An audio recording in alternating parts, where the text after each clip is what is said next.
25 ते 28 जानेवारी दरम्यान empress garden पुष्प प्रदर्शन 2024चे आयोजन. पत्रकार परिषदेमध्ये एम्प्रेस बॉटॅनिकल गार्डनच्या पदाधिकाऱ्यांची माहिती. पुणे शहरातील सुप्रसिद्ध एम्प्रेस गार्डन पुष्प प्रदर्शनाचे दिनांक 25 ते 28 जानेवारी दरम्यान आयोजन केले गेले आहे. या पुष्प प्रदर्शनामध्ये मुख्य आकर्षण असते ते म्हणजे विविध प्रकारच्या पुष्परचना. यंदाच्या वर्षी देखील जपानी पद्धतीने साकारलेल्या विविध पुष्परचना तसेच बोन्साय वृक्षांचे विविध प्रकार, स्पर्धकांनी साकारलेल्या विविध कलाकृती या पुष्पप्रेमींच्या पसंतीस नक्कीच उतरतील, असा विश्वास एम्प्रेस बॉटॅनिकल गार्डनचे मानद सचिव सुरेश पिंगळे, यशवंत खैरे, सहसचिव अनुपमा बर्वे, रोज सोसायटीचे निलेश आपटे यांनी पत्रकार परिषदेत दिली. पत्रकार परिषदेमध्ये बोलताना सुरेश पिंगळे यांनी सांगितले की या वर्षीच्या पुष्प प्रदर्शनाचे उद्घाटन दिनांक 25 जानेवारीला दुपारी 12 वाजता वाहतूक विभागाचे पोलीस उपायुक्त विजयकुमार मगर यांच्या हस्ते होत आहे. हे प्रदर्शन दिनांक 28 जानेवारीपर्यंत चालेल. दररोज हे प्रदर्शन सकाळी 9 ते सायंकाळी 7:30 पर्यंत सुरू राहील. पत्रकार परिषदेला उपस्थित इतर पदाधिकाऱ्यांनी सांगितले की प्रदर्शनाच्या निमित्ताने दरवर्षीप्रमाणे यंदाही विद्यार्थ्यांसाठी चित्रकला स्पर्धा व हस्ताक्षर लेखन स्पर्धा रविवार दिनांक 21 जानेवारी रोजी घेण्यात येणार आहे.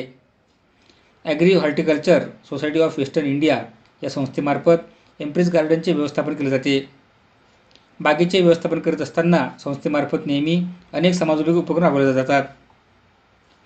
पुष्प प्रदर्शनानिमित्तानं दरवर्षी बाग विविध प्रकारच्या उद्यान रचना, आकर्षक कुंड्यांची मांडणी, विविध पानाफुलांची रचनात्मक मांडणी करून आकर्षकरित्या सजवण्यात येते.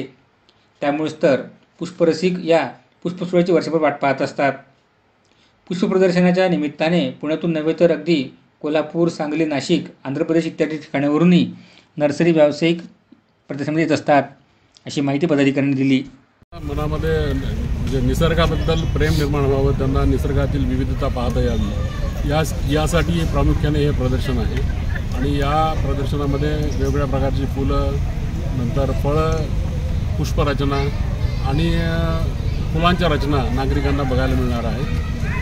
हे सगळे निसर्गातील विविधता पाहून नागरिकांच्या मनामध्ये पर्यावरणाविषयी जागृती निर्माण व्हावी, आपणही निसर्गाचं संवर्धन करावं या दृष्टीने याच उद्देशाने हे प्रदर्शन दरवर्षी भरवलं जातं. आणि हे प्रदर्शन पाहिल्यानंतर नागरिकांना या ठिकाणी मोठ्या प्रमाणावरती रोपं, खतं आणि बगीचा विकसित करायची उपकरणे, साहित्य ही विक्रीसाठी उपलब्ध आहेत.